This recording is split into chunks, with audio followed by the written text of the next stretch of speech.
Good morning. Good morning. Please be seated. Welcome to the Roosevelt Room, and we are just thrilled that this day has come. It is a really important occasion in the Clinton presidency, and we are so delighted to see friends and colleagues who have gathered to recognize this moment. My job is merely to welcome people. That is all that I'm doing, but with great delight because I'm so excited about the announcement that is to come by one of my constituents, I'm happy to add.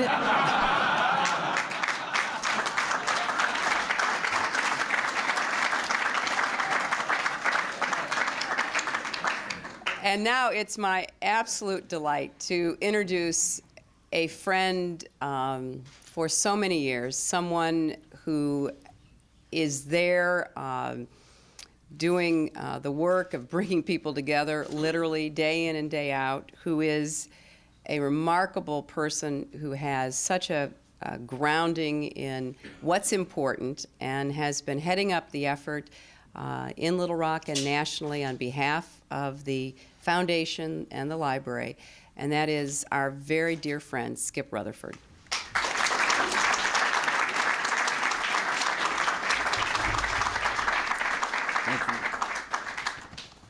Thank you, Mrs. Clinton. Thank you for all you do for others, and congratulations on that great win in November. We're really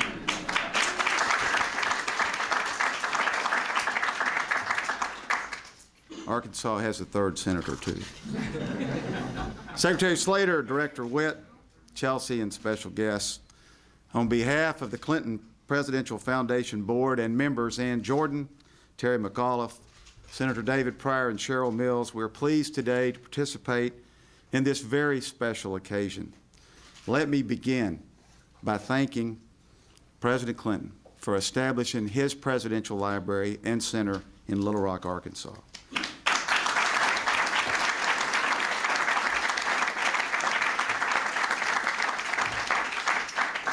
He could have selected any of several locations, and he chose Little Rock.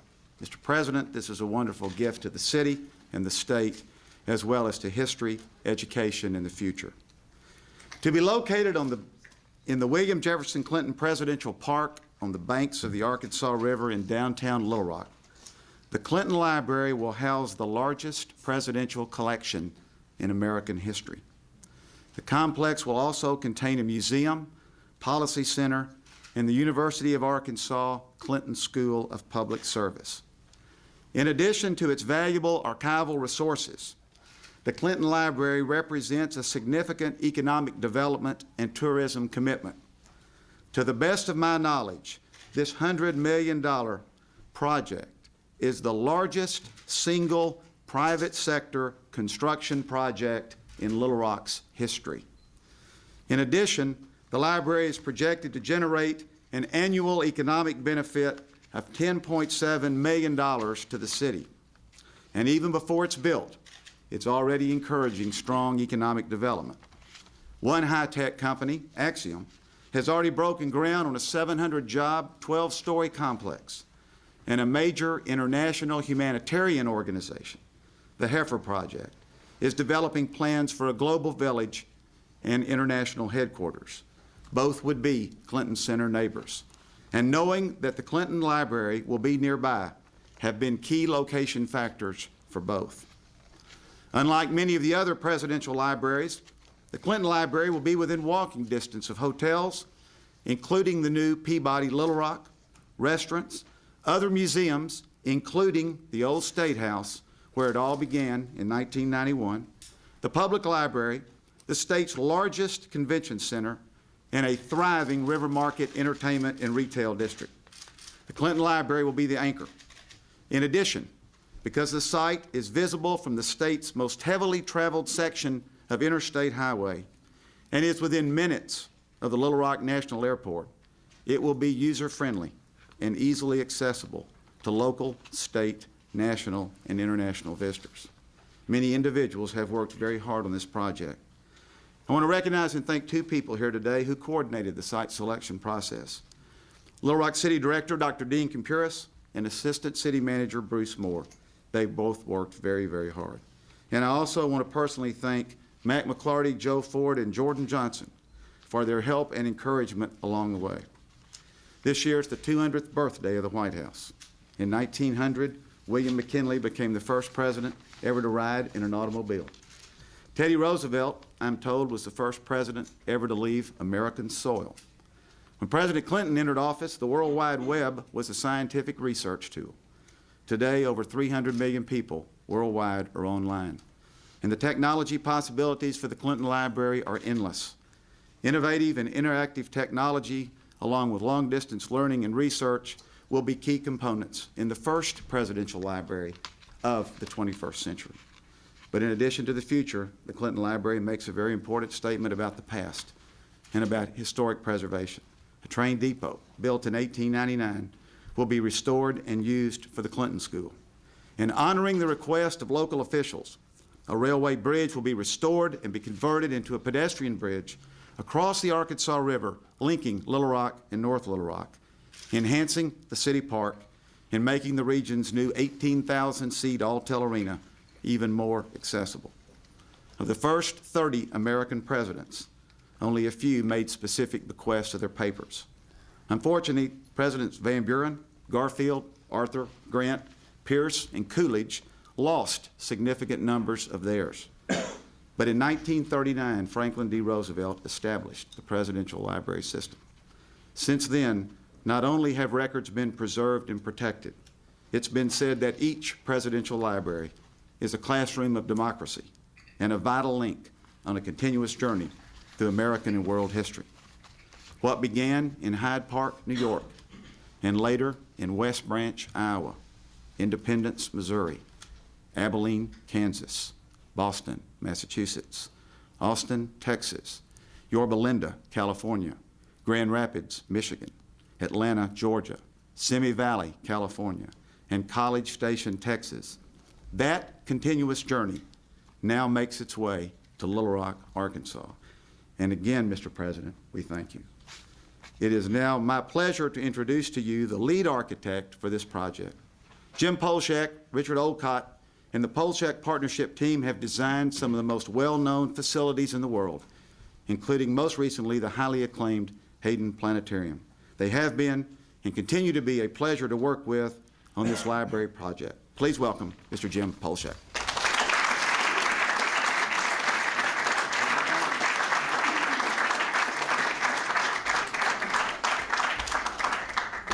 Thank you, Skip. I have a lot to thank Skip for. He's the most energetic and optimistic guy and has the shortest conversations on the telephone of anybody I've ever talked to. And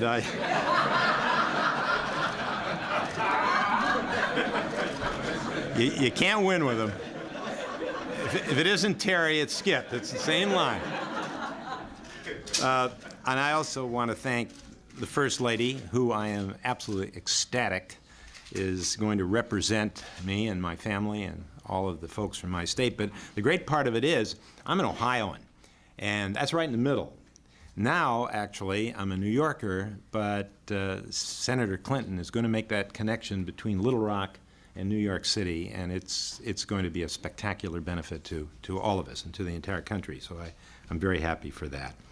It is very rare, it's not rare, it never happens, that an architect can unveil a project of this scope, of this optimistic an outlook, and to do it in the presence of I almost said the donors, in the presence of the patrons, of the clients that have had the vision to conceive it, the persistence to keep at it, and that is, of course, the President and the First Lady. And I'll get back to that in a moment. But you're the ones that have made it possible. And Skip, you did such a great job that I'm going to be able to be very, very brief indeed. Richard Olcott, my younger partner, is here, and I wanted to introduce him. And that's actually very important because I know that part of the reason we were selected was the desire on the part of the President that the team that designed this building should represent two generations, not just one, and that it represents going on. And that is the way it has been and will continue to be. Ralph Applebaum, who is the interpretive designer, who will design the exhibits and is responsible for gathering the oral histories and information that will become a permanent part of the museum, could not be here today, and I apologize on his behalf. The two drawings behind me, the site that you see here, if it only looked like that, actually, it's an unbelievable mess. The wonders of digital copying of photographs cleaned it up. It's kind of been cosmetically, we didn't improve it, but there it is. But this is the train station right here, and this is the Rock Island Bridge that took trains and dropped people off here and vice versa to that station. But it is a site that is decayed, the edge of the river is eroded, and it is an important, critical part of this project, and what it's giving back to the state of Arkansas and the people of Little Rock, if not the nation, is the restoration of that site and its rebirth into a public city park. That has been a fundamental issue. This library actually creates a completely, absolutely unprecedented new model for presidential libraries. There is nothing. We have visited almost every library, presidential library in the country, and the president's discussed them with us. And we didn't be different. It isn't different just for the sake of different. It's different for a very different reason. It reflects the absolutely profound social and technological revolution that has taken place in the last 8 years during this presidency. And it will reflect in rather specific ways the values and the beliefs and the aspirations and the programs of the administration. To that extent, there are 5 of many policy initiatives we could have picked, but there are 5 that have been very important specifically in the design, and I'll go through them very briefly. Human and civil rights. The openness and the physical and intellectual accessibility of the building represent that. Sustainability. It will be a national model of the conservation of energy and natural resources, of sustainable design, and of the reinforcement of the natural landscape, part of which will be to actually ecologically restore the edge of the river to the way it would have been 1,000 years ago. Next is education. We've created spaces both inside and outside, spaces for forums internally, spaces for gatherings and amphitheatrical events outdoors that will facilitate intellectual exchange through the advanced applications of information technology and allow those exchanges, particularly those amongst diplomats, heads of state, important political figures from around the world and around the country, to be shared with everybody via the internet and via television.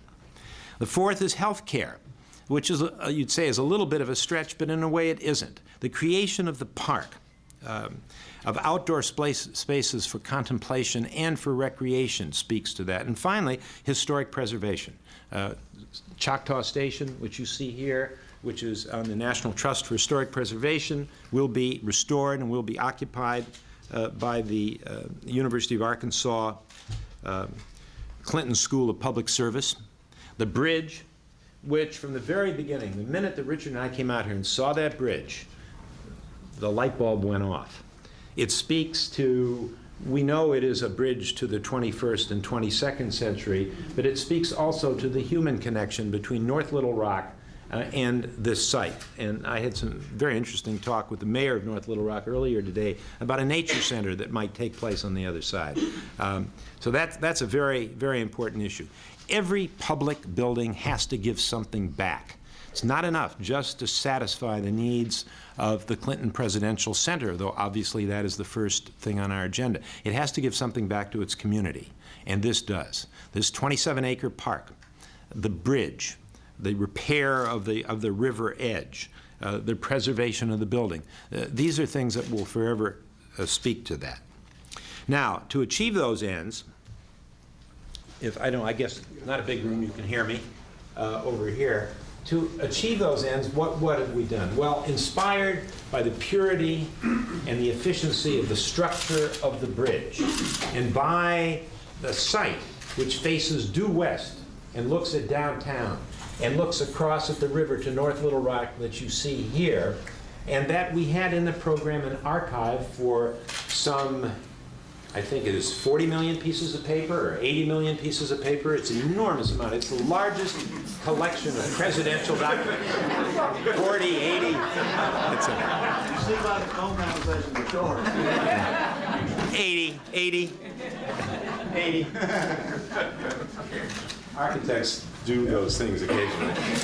The protection of those pieces of paper, the protection of almost 50,000 presidential artifacts that were gifts during the 8 years will take place in a building which environmentally sits actually into the ground for its protection, is available and protected from behind, meets the standards of the National Archives and Records Administration with respect to security perimeter protection, and is a kind of anonymous shield between the service part of the site and the public part of the site. The station I mentioned before. Connected to the archive building is another small glass box for scholars. It will look on a scholar's garden, small formal garden that is between this and the Choctaw Station. Doesn't show up in this drawing. And finally, an enormous number of people are going to visit this. It is the most accessible of all presidential libraries. We have visited all of them, and even the Kennedy Library, you'd say it's in Boston, well, it might as well be in Timbuktu as far as getting there is concerned. The president said once it was very easy for him, he just flew in there.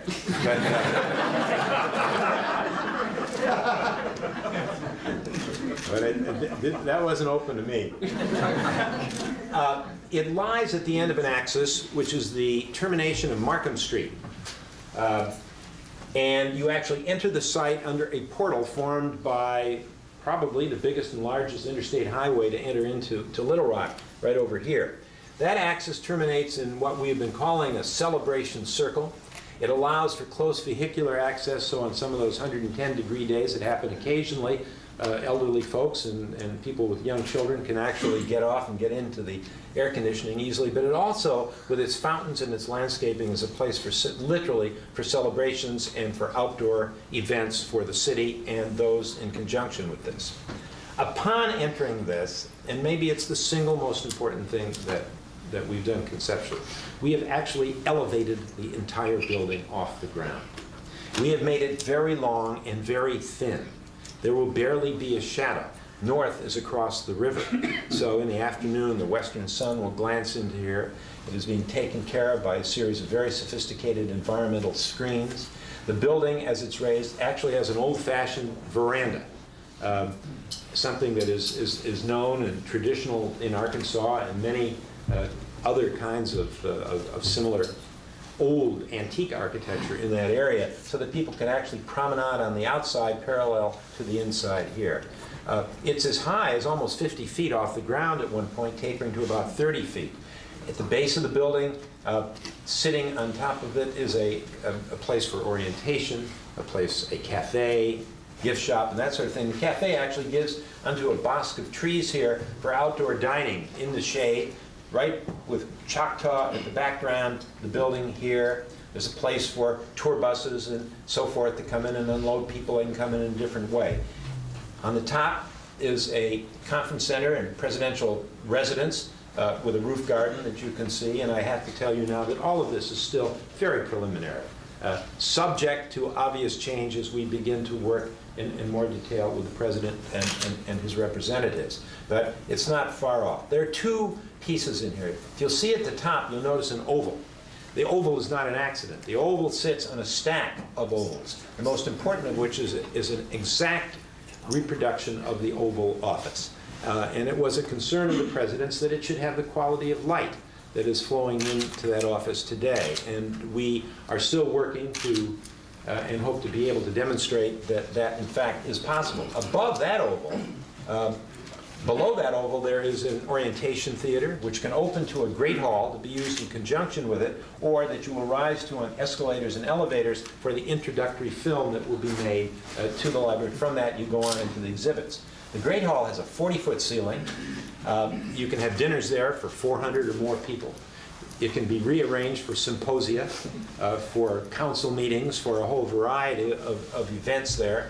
It will be screened, though the light will come in from this wall. It will be screened from the view here, blocking forever a view of some newspaper that sits over there.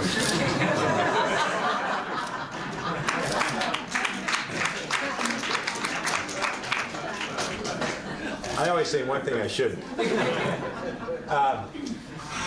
The others, that oval then continues on up and penetrates as a wonderful conference room or a place for large dinners at the roof level, surrounded by roof gardens and so forth. It's all serviced by pantries and so forth, which are in the back.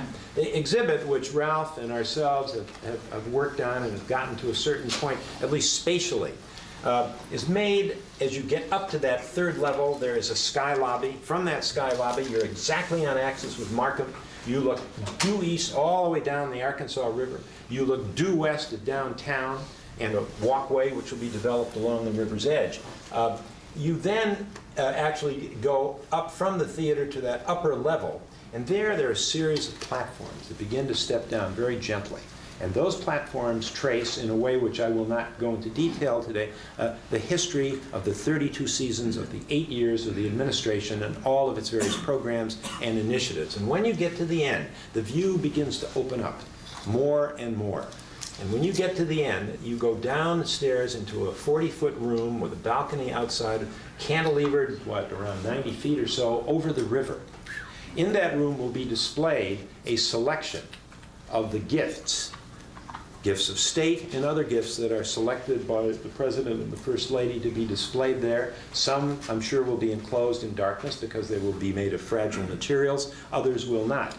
It is a place to inhale, and from that you go down into that room, and then you return either on the outside along the walkway or inside on a series of exhibits that will relate to the policy initiatives that will be taking place in the School of Public Policy here. Again, to this point, and of course down and past the ubiquitous gift shop, which is a necessity here. I said that for Terry. So that's a very brief, probably perhaps a too brief description of it. I did want to say one thing that Ralph had written up and given to us because he couldn't be here, that the exhibition will use the latest digital technologies to create an immersive and media-based program that will convey the day-to-day work of the Clinton administration and its significant impact on the lives of people here and around the world. The museum will present the first substantive telling of this story, drawing on this vast collection of primary material. These are the 40 million, now 80 million physical documents I referred to. And it'll be the first presidential library actually to be actively linked to a public policy center. That is something that's absolutely unique here. So it is the William J. Clinton Presidential Center. It reaches out for the other side of the river. It reaches back to the university and learning. It reaches back and connects to the city of downtown. I have goose pimples as I say these things. I couldn't be more pleased. None of this. We wouldn't be here today. We would not have been awarded this extraordinarily celebratory and honorific commission except for our client, ladies and gentlemen, the President of the United States.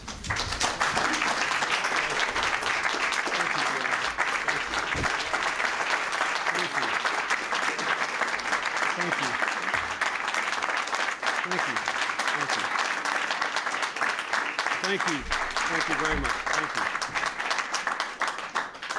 Well, thank you very much. I want to begin by saying how glad I am to see all of you here. I want to thank my two Arkansas cabinet members, Rodney Slater and James Lee Witt, for being here, and thank you, Skip Rutherford, for all the work you've done. And I want to thank the other Arkansans here who've tried to help us get this off the ground, including Mac McClarty and Joe Ford and all the local officials. And I want to say a special word of appreciation, obviously, to Jim Polchak and all the people in the architectural firm who worked on this, and to Ralph Applebaum, who is not here today, but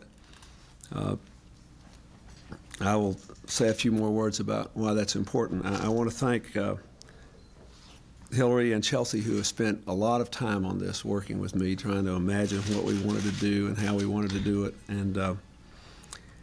And I want to thank Terry McAuliffe, who's sitting here trying to make sure we can pay for it as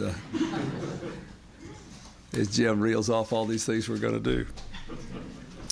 Since President Roosevelt started a presidential library, and he had the only presidential library actually where the president worked in the library while he was president, because he built it in 1939 and he actually used it whenever he went home to Hyde Park until his death in 1945.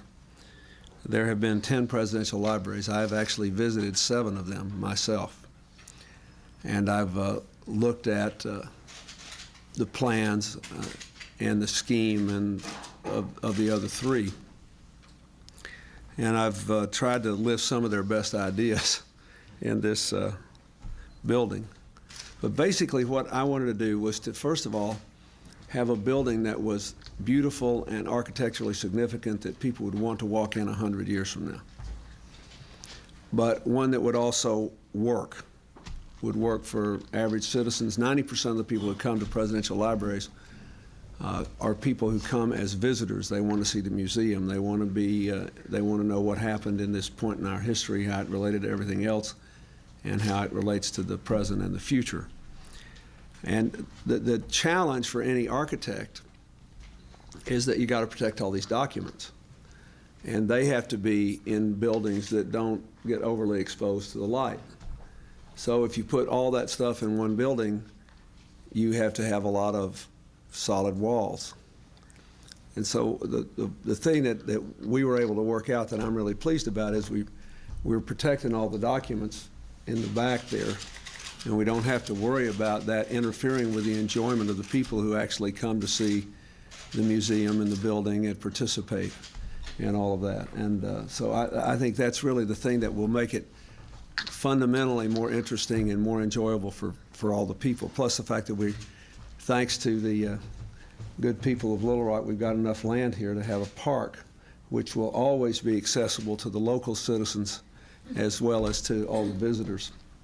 And I'm very, very pleased about that. I also want to say that it was very important to me to try to faithfully present the history of this time. And I want to say a special word of appreciation to Ralph Applebaum. Some of you know he did the Holocaust Museum here in Washington, which I think is the finest museum of its kind anywhere in the world. And I was elated when he agreed to do this. I also want to say, since we'll be living in New York, I think that the planetarium that's been done in Manhattan by the Polchek firm, which some of you have seen pictures of, is basically this great square building in steel and glass with the globe inside. It's just breathtaking, and I knew that when I saw that they could do what I wanted to do down here, and so I'm very, very pleased. Skip has already talked about this, but I wanted this library to also benefit the city and the state.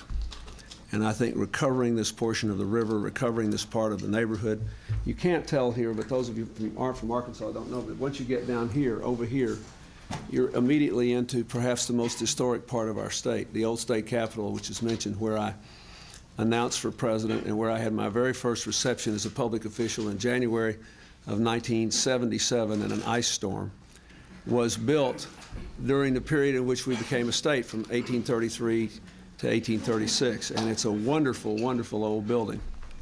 And so it was very close to this present state capitol and a lot of other very historically significant buildings, including the magnificent new library we have there. So I'm very pleased about it. I'm very pleased that the library will be accessible and interactive. You know, because of technology, you don't really have to go any place anymore to get whatever is there.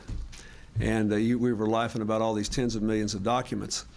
The people who work here at the White House, who are part of the permanent staff, who work from administration to administration and preserve these documents. One of the things that I went over to visit them not very long ago, and they showed me what they're doing, and it's amazing. People will, this may be somewhat embarrassing for me, but people will actually be able to pull up on the internet copies of actual memos that I wrote on. And the woman said, the reason we got to have so many documents here is that you wrote more letters, more notes to your staff on more pieces of paper than any president in history.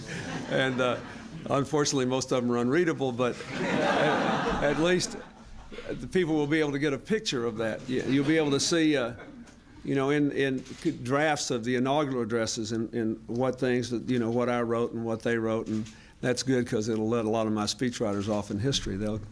People will think, gosh, what he marked out was better than what he said. But anyway, all that will be available, and I think that's very important. The third thing I would like to say is that I really wanted the relationship that this library would have to the University of Arkansas to be focused on public service.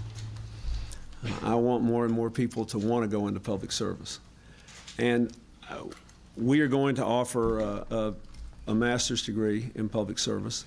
But in addition to that, I'm going to attempt to set up partnerships with employers all across America to get them to come and send their young executives to our place for a couple of months as a kind of an orientation in preparation for doing a year of public service in the national, state, or local governments all across the country.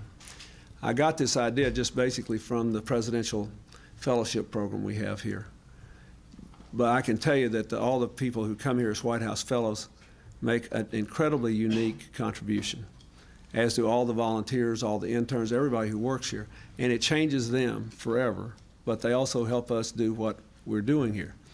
And it occurred to me that if we had a critical mass of people all across the United States who were out there working in businesses of all kinds and nonprofits and whatever, but they had spent at least 1 year of their lives working in the public sector at the federal, state, or local level, that number one, the government would always work better, would always have a sense of how whatever is being done affects people who are not in government. But secondly, we would not ever return to a period where the American people felt as alienated from their government as we did for, in my judgment, too many years in the latter part of the 20th century. And I really think it could, if we can get enough people to do this, it could pretty much permanently change the relationship for the American people to the way the government works in a way that would have the government making better decisions and also having more people in the private sector who actually had the experience of being there. So I'm very, very hopeful about it. In 1941, President Roosevelt's library was dedicated. And he said, and I quote, that building a library is really an act of faith, a belief in the capacity of a nation's people so to learn from the past that they can gain in judgment in creating their own future. Well, this is a similar act of faith. And I hope that it will not only allow people to see these remarkable 8 years, but will help to empower people and give them the confidence to believe that they can build America's greatest days in the new century. So again, I want to thank you all, and especially I want to thank those who have helped me to develop these plans, and I want to thank Terry and all the others here who have agreed to help me figure out how to build it, which is now the next big challenge, but I'm looking forward to it. Thank you very much. Thank you. It's okay. Thank you. Thank you.